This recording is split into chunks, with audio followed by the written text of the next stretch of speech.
Sejam todos bem-vindos e a paz do Senhor Jesus. Vamos hoje fazer uma imersão na lição de número 4 com o seguinte tema: quando a criatura vale mais que o Criador. Essa lição é a lição da CPAD, da classe dos adultos, e eu convido você para mais esse estudo bíblico aqui em nosso canal. Vem com a gente! A leitura bíblica em classe encontra-se em Romanos, capítulo 1, do verso 18 ao verso 25.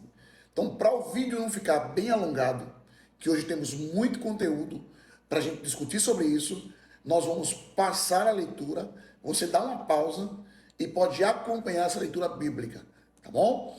Enquanto isso, segue com a gente, pois o texto áureo da lição encontra-se em Romanos, capítulo 1, e o verso 25 aqui da nossa lição, e vamos juntos acompanhar esse texto áureo que diz: pois mudaram a verdade de Deus em mentira, e honraram e serviram mais a criatura do que o Criador, que é bendito eternamente. Amém.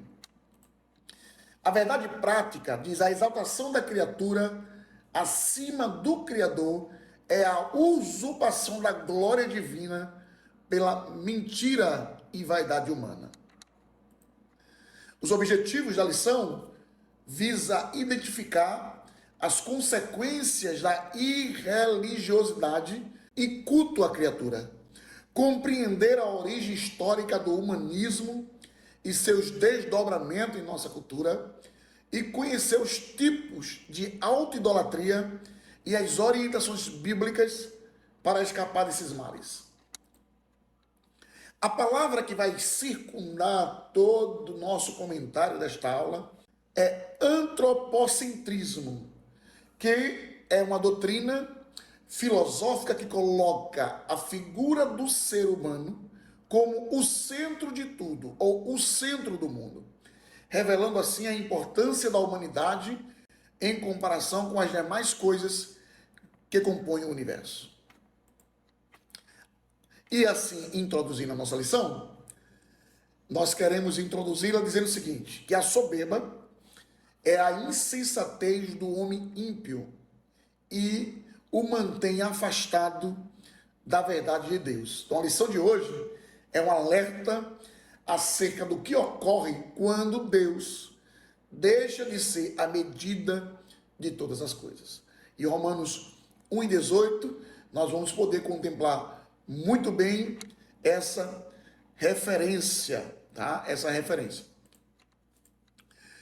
Com o advento da revolução do pensamento, o ser criado passou a priorizar cada vez mais a criatura em autoidolatria, ou seja, o coração perverso e a escolha pelos prazeres da carne colocaram a raça humana em inimizade contra Deus. O antropocentrismo é o conjunto de ações e de doutrinas filosóficas que colocam o ser humano no centro de todas as coisas, como já falamos um pouco atrás. Então, a verdadeira identidade humana não se encontra no antropocentrismo, mas nos ensinos das Escrituras Sagradas, cujo Criador é soberano sobre todas as coisas. Então, o tópico 1 vai abordar a temática o desprezo à verdade. Tá? Então, o tópico 1 vai trazer essa temática. E o primeiro subtópico vai falar sobre a impiedade e a injustiça. Então, o termo impiedade ou iniquidade, que é da mesma raiz, é a tradução do grego acebeia, que significa irreligiosidade, e se refere à decisão do ser humano de viver como se Deus não existisse. Iniquidade é um termo grego que ocorre cerca de 6 vezes no Novo Testamento, em suas mais variadas acepções. Tá? A iniquidade, ela cometida de forma reiterada, leva à cauterização da mente. Então você vê que tem pessoas que realmente ela já está tão acostumada com o pecado que não sente mais a cobrança do Espírito Santo em sua vida, ou seja, a sua mente já está cauterizada pelo pecado. Então, nesse estágio, o pecador já não tem mais consciência do que é pecado, pois perdeu totalmente o referencial, tá? Então, tecnicamente, cauterizar, que vem do grego cauteriazo, é tornar algo insensível. Então, a gente tem um exemplo aqui nesse slide, que é o processo que é levado a efeito pelo dentista quando ele deseja isolar um nervo que produz dor no dente. Então, ele vai colocar uma anestesia, ele vai acabar isolando esse dente, né? Ele vai aplicar anestesia e vai esse dente ficar insensível. Então, você não vai conseguir mais sentir dor, uma vez que ele está anestesiado. Então, o processo da iniquidade é quase a mesma coisa. Uma vez que a pessoa, reiteradas vezes, pratica o mesmo pecado, então a mente vai ficar cauterizada e ele vai perder totalmente o referencial do que é pecado, totalmente a consciência do que é pecado. O termo injustiça vem do grego adikia e significa sem retidão. A palavra, ela carrega a ideia de não ser reto diante de Deus e nem com o próximo. E essa palavra, ela ocorre cerca de 25 vezes nas Escrituras. Ambas as palavras revelam a situação geral da humanidade não regenerada. Então, a idolatria, o culto à criatura, a perversidade e a depravação moral expressam a decisão deliberada do homem em desprezar a verdade divina. O segundo subtópico vai falar sobre a insensatez humana. Então, Paulo assegura que a revelação geral de Deus, por meio da natureza, faz com que o ser humano possua um conhecimento do Criador. Então, ninguém pode ser indesculpável acerca da realidade divina, nem de seu eterno poder. Então, não tem uma criatura nesse mundo que possa dizer, eu não conheço a Deus, eu nunca ouvi falar de Deus, porque embora o evangelho não tenha chegado a pessoas, algumas tribos, mas a natureza em si já revela que existe um Criador por trás de tudo aquilo que nós vemos. Então, a própria natureza, ela revela a glória de Deus. Então, não existe essa desculpa de que o ser humano não ouviu falar de Deus. De alguma forma, o ser humano vai ser despertado em sua consciência que ele conheceu Deus, ainda que através da revelação na natureza, certo? Então, não obstante, mesmo em contato diário com essa revelação, o homem iníquo não glorifica a Deus e nem lhe rende graças. Então, mesmo ciente que existe um ser, existe alguém que está ali por trás da natureza, de todo esse universo, mesmo assim, existem pessoas que não querem render glórias e nem renderem graças ao Senhor, mesmo ciente e mesmo em contato com toda essa revelação diariamente. Em lugar de reconhecer o Criador, o ser criado age como se não fosse criatura e se comporta como fosse divino. Tem pessoas que querem se colocar em lugar de Deus, e aí onde mora o perigo. Não querem reconhecer a Deus como um ser superior, como um ser divino, como um criador de todas as coisas, e querem se colocar na posição de criador, de um ser divino, de Deus. Então, suas ideologias rejeitam, pervertem e substituem a verdade de Deus pela mentira do homem. Dessa insensatez resulta a idolatria e a perversão moral, conforme está escrito em Romanos, capítulo 1, do verso 22 ao verso de número 25. E aí, a essa altura da lição, devemos nos perguntar o seguinte: o que é pior? Deus castigar ou Deus esquecer? Eu gostaria de ouvir a tua opinião. Deixa aí nos comentários a tua opinião sobre esse questionamento. O que é pior? Deus castigar ou Deus esquecer? Tá? Então a Bíblia diz que ele corrige e castiga a quem ama. Hebreus 12:6. Aliás, A Bíblia chama de bem-aventurado aquele que é castigado pelo Senhor. Então, ser castigado, portanto, é um mal menor em relação ao esquecimento. Esse último evento acontece quando o pecado se cristaliza de tal forma e exerce tal influência sobre o homem que sua condição se torna irreversível. Então você vê aí qual é o pior. Na minha opinião, ser esquecido acaba se tornando pior do que ser castigado, uma vez que a Bíblia diz que bem-aventurado é aquele que é castigado pelo Senhor, conforme está escrito em Salmos, Salmo de número 94 e o versículo 12. O terceiro ponto, ou subponto, vai falar sobre o culto à criatura. Então, ao rejeitar a Deus e as suas leis, os filhos da ira são deixados à mercê de seus desejos pecaminosos, dentre eles a impureza sexual e a depravação do próprio corpo. Então, a corrupção moral do ser humano vai derivar também de sua rebelião contra Deus. Então, sua natureza caída troca a verdade pelo engano e prefere honrar e servir a criatura em lugar do seu Criador. Na religião, os seres criados passam a ser cultuados. A gente vê isso dentro da própria história e nas Escrituras a gente também vislumbra essa triste realidade. Nas ciências, então a matéria ela é colocada acima de Deus. Na sociedade, então a gente vê o artista, o atleta, o político, o líder religioso, que acabam se tornando referência de idolatria em afronta ao Criador, que é bendito eternamente. Então, aqui tem alguns exemplos, mas você vê que tem muitos outros exemplos de pessoas que acabam se tornando referência de idolatria para a sociedade contemporânea. Então, em síntese, a perversão moral do homem em desprezar a verdade divina o deixa à mercê de seus próprios desejos. Ok? Então vamos para o tópico 2, porque a gente vai falar um pouco sobre a revolução do pensamento humano, trazendo um pouquinho de história para o contexto da aula de hoje. O primeiro subtópico vai trazer a abordagem sobre o Renascimento. A Renascença é um movimento intelectual que surgiu na Europa Ocidental entre os séculos XIV e o século XVI.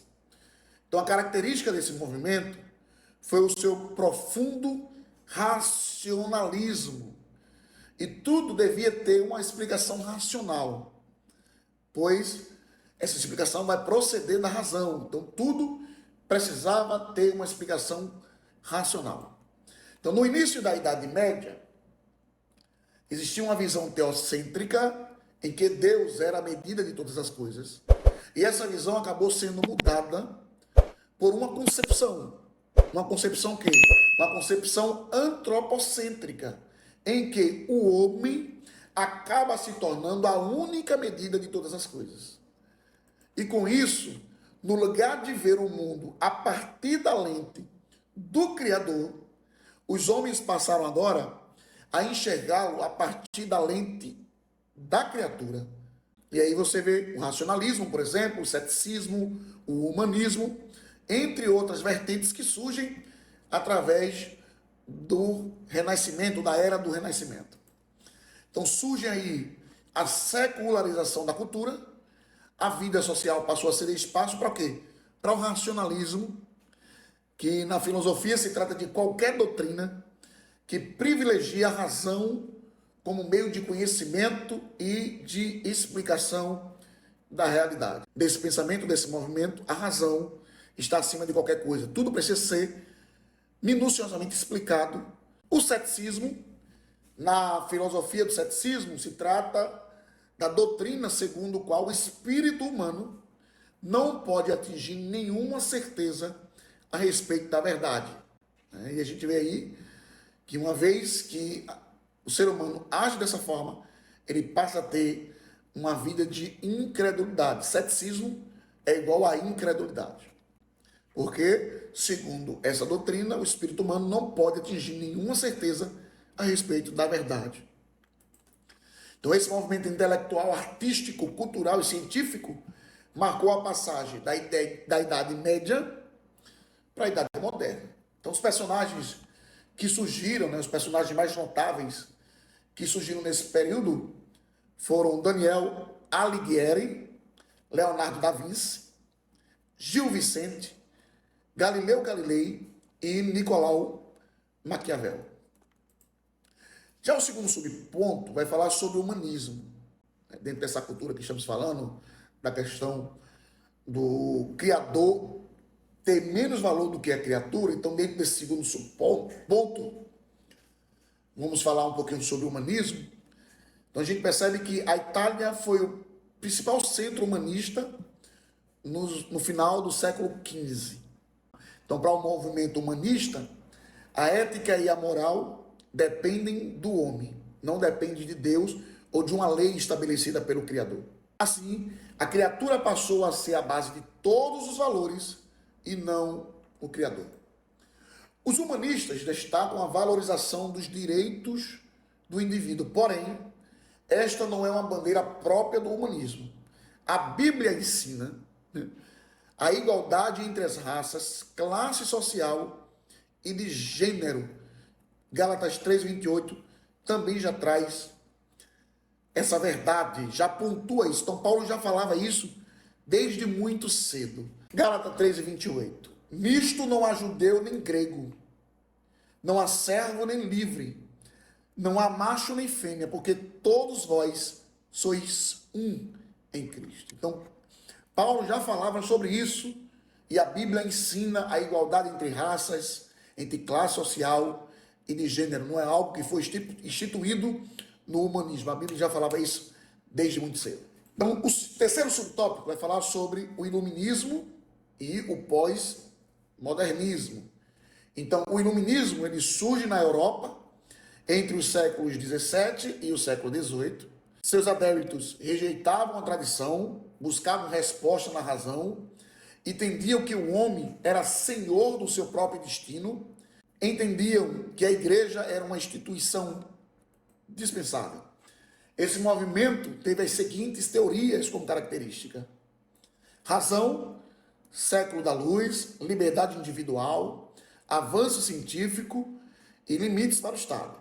Então, esse movimento já preconizava essas características. E os personagens mais notáveis dentro desse movimento, dentro desse período, foi Voltaire, Montesquieu e Rousseau. Foram os três personagens mais notáveis durante esse período. Já a pós-modernidade, ou a modernidade líquida, surge a partir do século XX. Então, sociólogos observam que a sociedade deixou de ser sólida e passou a ser líquida. Isso quer dizer que os valores que eram absolutos tornaram-se o quê? Valores relativos. Então, a própria verdade passou a ser analisada dentro desse prisma. Ou seja, o que é a verdade? O que é verdadeiro? Pensemos nisso. Porque o que é verdade para você pode não ser verdade para mim ou vice-versa. Então sempre vai ficar esse questionamento, uma vez que eu vou tratar a verdade como relativa. Só que João, capítulo 8, versículo 32, vai dizer: e conhecereis a verdade, e a verdade vos libertará. Se, pois, o Filho, verso 36, vos libertar, verdadeiramente sereis livres. João 14, 6 vai dizer: eu sou o caminho, a verdade e a vida, e ninguém vem ao Pai senão por mim. Então, a verdade, ela não é relativa. A verdade, ela é absoluta, e a verdade é Cristo. É o que a Bíblia preceitua e mostra como verdade. Então, não tem como relativizar o ensino da Bíblia Sagrada. Não tem como ser relativo quanto a isso. O que a Bíblia preconiza, que é pecado e ponto final. Pode ter 1000 teóricos falando 1000 teorias trazendo dúvida ao conceito de verdade, relativizando o conceito de verdade, mas eu fico com o que a Bíblia diz e com o que a Bíblia ensina. Amém? Nesse aspecto, né, falando aí do relativismo nessa sociedade líquida, a coletividade foi substituída pelo egocentrismo, em que os relacionamentos se tornaram superficiais. Nesse contexto, os dois grandes imperativos que marcam esse movimento foram o hedonismo e o narcisismo. Então, o hedonismo é uma corrente filosófica segundo a qual o sentido da vida consiste na satisfação através do prazer.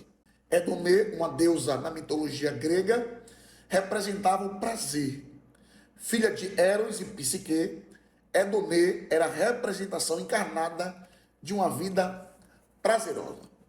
Já o termo narcisismo vem do mito grego de Narciso, um bonito jovem e indiferente ao amor, que ao se ver refletido na água, apaixonou-se pela própria imagem e a sua apreciação pela imagem foi tão grande que ele morreu de fome, ele morreu no local, porque ele não conseguiu parar de se autopreciar, não refletir na sua imagem na água. Quando a gente traz o termo narcisismo para o contexto odierno, é o amor de um indivíduo por si próprio ou por sua própria imagem. Então, os dois grandes imperativos que marcam esse movimento do pós-modernismo é o hedonismo e o narcisismo. Na busca do bem-estar humano, tudo se torna válido, tais como o uso das pessoas, o abuso do corpo, a depravação e o consumismo desenfreado, que é uma triste realidade que temos vivenciado nesses últimos dias. Você vê o quanto o ser humano está sendo usado e abusado. Então você vê que pessoas abusam e usam as pessoas, pessoas que abusam do seu corpo, o tanto de mutilação que temos visto, principalmente nas redes sociais, pessoas em busca do corpo perfeito, pessoas que vivem atrás de curtidas, de comentário, de compartilhamento. Então, fazem uso das pessoas, abusam do próprio corpo. Você tem visto ultimamente a depravação de uma maneira absurda e o consumismo desenfreado. A equipe de marketing por trás de todo esse consumismo tem feito com que você consuma produtos sem a necessidade de tê-lo. É tão tal que quando você faz uma pesquisa numa rede social, no Google, em qualquer outro tipo de navegador, uma vez que tu faz uma pesquisa sobre qualquer coisa, um carro, uma roupa, um eletrônico, você percebe que durante toda a tua navegação vai chegar e-mail, vai chegar propagandas, vai chegar anúncio em tudo que tu estás vendo relativo àquela pesquisa que você fez. Então, muitas vezes você consome aquele item e fica à deriva, mas só para ter o prazer de tê-lo e acaba se afundando em dívidas. Então você vê que o consumismo desenfreado também faz parte desse movimento que busca o bem-estar humano. Tudo se torna válido para que o homem esteja bem ou se sinta bem, entre aspas. Então, finalizando o tópico 2, aqui trazendo uma síntese, o desdobramento histórico e cultural do Renascimento culmina na relativização dos valores divinos. E seguindo aqui para o nosso último tópico, os tipos de autoidolatria, eu convido você para que a gente possa adentrar nesse conteúdo. O primeiro subtópico vai falar sobre a idolatria da autoimagem. Então, a idolatria é tudo que se coloca no lugar de adoração a Deus. Então, qualquer coisa, qualquer ser, qualquer pessoa, qualquer objeto, ela pode ser um elemento de idolatria, uma vez que você coloca, você prioriza em lugar de adoração a Deus. Então, o culto à autoimagem também é uma forma de idolatria. Nesse slide, nós temos algumas formas de idolatria, alguns tipos de idolatria, e nós não iremos comentar sobre todas elas, tá? Nós vamos nos enfocar apenas nos conteúdos que a lição preconiza, mas para cunho didático, para você poder pesquisar depois ou querer apresentar aos teus alunos. Nós temos aqui a idolatria egolátrica, a idolatria religiosa, a idolatria tecnológica, a idolatria política e a idolatria de Mamon. Enquanto Cristo reflete a imagem de Deus, o narcisismo humano, que é justamente a questão da auto-idolatria que estamos falando, reflete a natureza do pecado. Então o homem tenta tanto se esbanjar, se auto-apreciar, se auto-adorar, adorar a sua própria imagem, que ao invés de refletir a imagem de Deus, pois nós somos imagem e semelhança do Criador, o narcisismo humano acaba fazendo com que o ser humano reflita a natureza do próprio pecado. Então, a idolatria é um termo grego que ocorre apenas 4 vezes, mas sempre num contexto de reprovação. Então, a idolatria é um comportamento humano e perigoso e recorrente. Desde tempos imemoriais, o ser humano, ele adora algo ou alguém. Então, se a gente pega desde o começo da história, nós vamos verificar que o ser humano sempre teve a necessidade de adorar alguma coisa ou alguém. Seja ele um totem, seja ele uma representação em pedra, em ouro, em prata, em bronze, o próprio ferro. Então, uma força da natureza também é um motivo para que pessoas adorem as forças da natureza, um astro como o Sol e a Lua. Então você percebe que dentro da própria história, o ser humano sempre teve essa necessidade de adorar algo ou alguém ou alguma coisa. Então somos propensos a fabricar ídolos à nossa imagem e semelhança, porque nos incomoda o quê? Um Deus que não se acomode às nossas exigências. Então, quando o rol de possibilidades se esgota, elegemos a nós mesmos como deuses. Então, quando o ser humano percebe que já buscou de todos os tipos de deuses, de entidade, de divindades, e se esgotou, não conseguiu a autorrealização, então, quando finda todo esse rol de possibilidades, ele elege o próprio ser humano como deuses. Durante a própria história, o ser humano sempre foi propenso a fabricar isso. O próprio pai de Abraão, a gente tem um exemplo, o próprio pai de Abraão, Terá, era um fabricador de ídolos. Abraão, antes de ser o pai da fé, também foi um idólatra. Um bezerro de ouro, uma triste realidade que a gente verifica, o bezerro de ouro, enfim. Então tivemos vários outros exemplos de idolatria e o ser humano, ele tem essa necessidade de querer adorar alguma coisa ou alguém. Ele precisa dessa imagem, precisa ver. Então, aqui em uma tela maior, a representação dos deuses atuais, idolatria egolátrica, idolatria religiosa, tecnológica, política e de Mamon. Também, a gente vê aqui, nós temos dentro da nossa própria lição, a cardiolatria, que é a idolatria do coração, que envolve todo o ser, todas as emoções, vontades e personalidades, e também a sexolatria, né? A sensualidade, a imoralidade, a libertinagem, o culto ao corpo e o hedonismo. Então o apóstolo Paulo, ele retrata o homem como uma pessoa egoísta, amante de si mesmo, avarenta, amante do dinheiro, odiosa, sem amor para com o próximo, rebelde, sem amor para com Deus, e hedonista, amante dos deleites. Desse modo, uma pessoa não regenerada terá necessidade de autopromover-se, desenvolvendo uma opinião elevada sobre si. Então, para esse tipo de pessoa, só ela presta, só ela é boa, só ela é melhor, só ela é a tampa de cruz. tá? É a última Coca-Cola do deserto. Ninguém presta mais. Então, somente a opinião dela vale e somente ela faz tudo de bom. Infelizmente, temos visto pessoas assim aos montes e, inclusive, dentro da própria igreja ou das próprias igrejas. Pessoas que para ela ninguém presta e só ela é que tem uma opinião elevada acima de todo mundo, só ela presta e ninguém mais presta para esse tipo de pessoa, infelizmente. Então a pessoa também anseia por reconhecimento e, de modo ilícito, busca estar sempre em evidência, né? São os famosos bajuladores. Então, ao contrário à autoidolatria, a Bíblia ensina que a primazia é Cristo e não o homem. Que ele cresça e que nós diminuamos.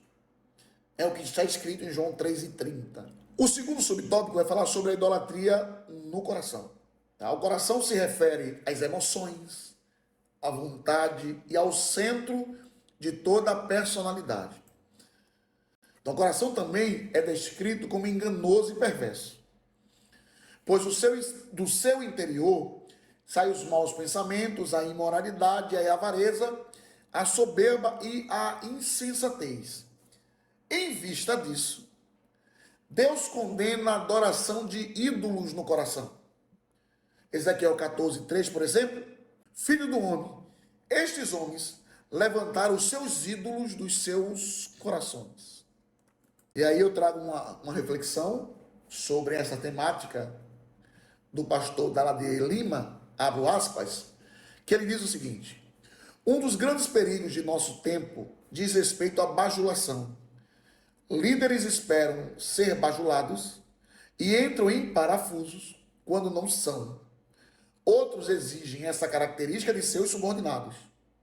Muitos deles são narcisistas e não admitem ser contraditados. Infelizmente, a própria igreja, por vezes, confunde consideração com bajulação, cegando suas lideranças e tornando-as pessoas doentes e doentias. Fecho aspas. Infelizmente, algumas pessoas chegam a aparentar que adoram a Deus, mas, na verdade, servem os ídolos em seu coração. Tem pessoas que só vão ao culto se pastor A ou B for ministrar.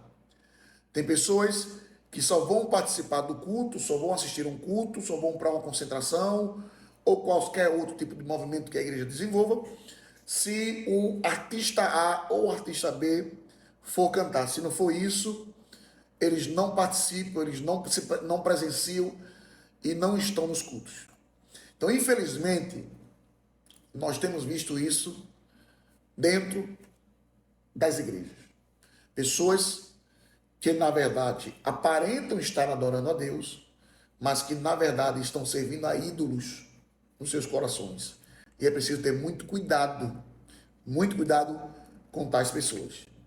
Então, esse tipo de pessoa traz a idolatria dentro do seu íntimo quando prioriza reputação pessoal.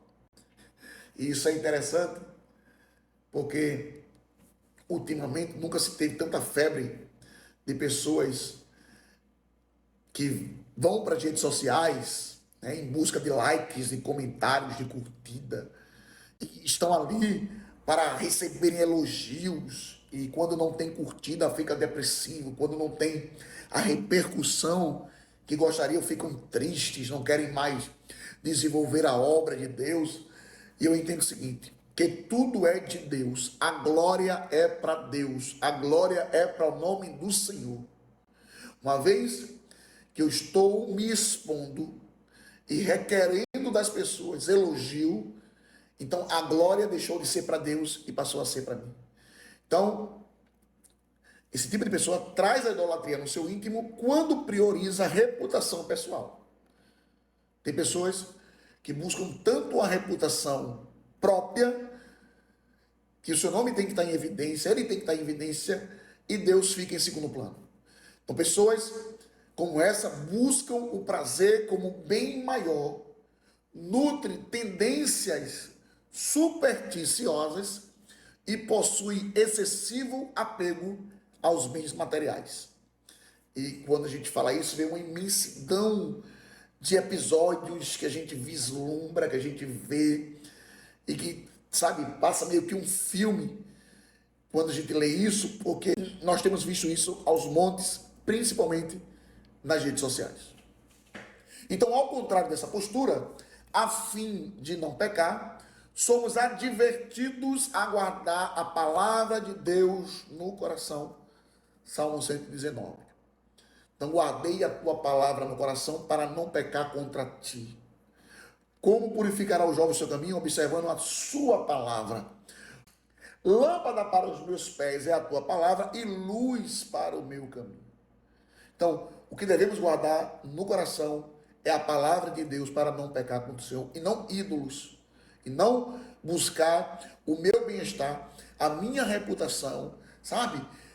Não. Que Cristo cresça e que nós diminuamos. E o terceiro subtópico, a gente já finalizar a aula de hoje, vai falar sobre a idolatria sexual. Então, a falha no controle dos impulsos sexuais está associada à sensualidade, à imoralidade e à libertinagem. A concupiscência da carne caracteriza quem é dominado pelo pecado. Então, uma vez que o ser humano ele é dominado pelo pecado, ele está em concupiscência da carne. E não se trata apenas da prática do ato imoral. A gente vê isso, o que Jesus falou. Se um homem, se a pessoa desejar uma mulher, você não precisa cometer o ato com ela. Você já praticou adultério no seu coração. É diferente do que a lei de Moisés preconizava. Jesus, ele traz mais severidade nesse ensinamento, quando diz que se olhar e desejar no coração, você já cometeu um ato de adultério com essa pessoa. Então não se trata apenas da prática do ato imoral, mas da busca intencional e compulsiva pelo prazer sexual ilícito. E aí Romanos, capítulo 1, verso 26 e verso 27, e 1 Coríntios 6 e 15 vai tratar sobre esse assunto. É o altar da idolatria sexual edificado no coração. Marcos 7, 21 vai falar sobre isso. E eu quero ler com vocês esse texto de Marcos 7, 21, que diz o seguinte: do interior do coração dos homens saem os maus pensamentos, os adultérios, as fornicações e os homicídios. A adoração a Deus tem sido trocada pelo culto ao corpo, a fim de satisfazer os ídolos da perversão e da lascívia por meio de pecado.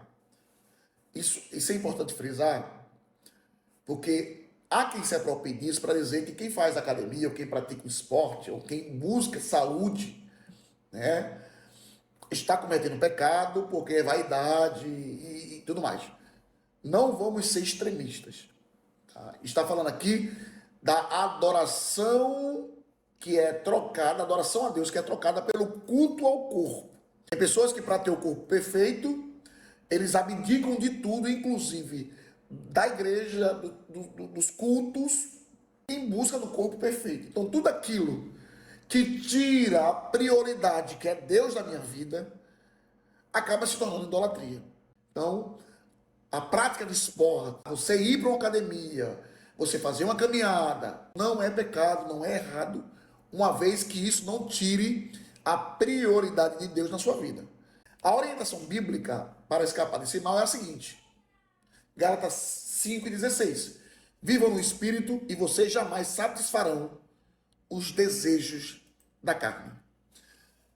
Embasado nisso, aqui a gente, nesse slide, apontou aqui a fonte, que diz o seguinte, que em agosto de 2015, isso foi uma reportagem que saiu no jornal aqui no site Relevante, um site americano, diz que em 2015, em agosto, 400 pastores e líderes foram levados a renunciar ou pedir perdão às suas igrejas, depois que seus nomes foram encontrados por um hacker na lista de associados do site Ashley Madison, especializado em disponibilizar pessoas para casos extraconjugais. Era como se fosse o Tinder de hoje em dia.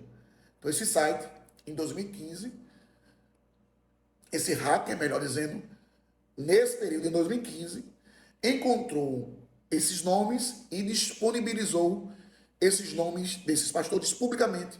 E esse escândalo fez com que esses pastores pedissem perdão ou renunciassem às suas igrejas, porque eles estavam envolvidos em sites de relacionamentos extraconjugais. A pornografia online tem vitimado também inúmeras lideranças. Então, o que dizer, por exemplo, dos demais membros, uma vez que lideranças também estão aprisionadas e vitimadas através da pornografia online. Diversos casais também estão se divorciando a cada dia nesse contexto. Casais que estão se divorciando porque também estão presos a pornografias online. Tá? E o problema só tende a crescer, porque as possibilidades de interação modernas estão sendo cada vez mais potencializadas pelas tecnologias de que dispomos e são quase inesgotáveis. Cada dia mais tem surgido redes sociais novas, sites novos, aplicativos novos que têm feito com que pessoas estejam aprisionadas no mundo da pornografia. Então é preciso vigilância, é preciso muita oração e, infelizmente, esse problema só tende a crescer. Um smartphone básico é mais potente do que muitos computadores de 10 anos atrás. Imagine aí um smartphone que você tem, seja ele o mais simples possível, ele acaba se tornando bem mais potente do que os computadores de 10 anos atrás. Tá? Então a internet ela tem aumentado sua capacidade de conexão. Então hoje todo mundo tem internet na palma da mão tranquilamente. Então planos de dados são disponibilizados hoje pelas operadoras, o que dificultava isso há muito tempo atrás. Quem não lembra aí, não lembra ainda, né? Da conexão de escada, e as conexões eram lentas. Então hoje a internet tem aumentado essa capacidade de conexão, então, onde você tem internet de dados, Wi-Fi, todo canto tem disponibilizado Wi-Fi em comércios, escolas, todo canto. Então hoje a facilidade está muito grande. E a tudo isso se junta o sigilo do quarto, da sala, do banheiro, da casa. E, com toda certeza, o problema é 1000 vezes maior do que podemos imaginar. Então é preciso ter muita cautela, ter muita vigilância, porque, infelizmente, a idolatria sexual tem sido uma realidade iminente na vida de muitos crentes, de muitos cristãos e de muitos líderes. Então, finalizando aqui, sintetizando o tópico 3, a autoidolatria pode se manifestar de muitas formas, inclusive travestidas de religiosidade. Então, cuidado com aquilo que você tem visto na internet, nas redes sociais, porque em busca desse prazer, em busca desse reconhecimento, em busca dessa autopromoção que muita gente tem se perdido no decorrer da sua caminhada espiritual. Bom, chegamos aqui ao final da nossa lição de número 4, dessa lição de hoje, e nós concluímos a lição dizendo o seguinte, que a corrupção humana é o desfecho de sua retidão à verdade divina. A impiedade e a ausência de retidão resultaram em teorias de autossuficiência em que a criatura se ergue acima do Criador. Ao se colocar como medida única de todas as coisas, o homem se eleva seu interesse acima da vontade divina. E as consequências dessa elevação geram uma série de consequências, como a idolatria, a depravação moral, a decadência social e a decadência espiritual. Não obstante, a Escritura alerta que a ira divina permanece sobre os que são desobedientes à verdade divina. Tá, queridos? Que Deus nos ajude, que Deus nos abençoe, que possamos cada vez mais diminuir na presença de Deus e que Ele cresça na nossa vida. Eu espero você na próxima lição, a lição de número 5, que vamos falar sobre a dessacralização da vida no ventre materno. Vamos falar sobre a questão do aborto. Tá? Que Deus abençoe. Até a próxima, se Deus assim permitir. Valeu!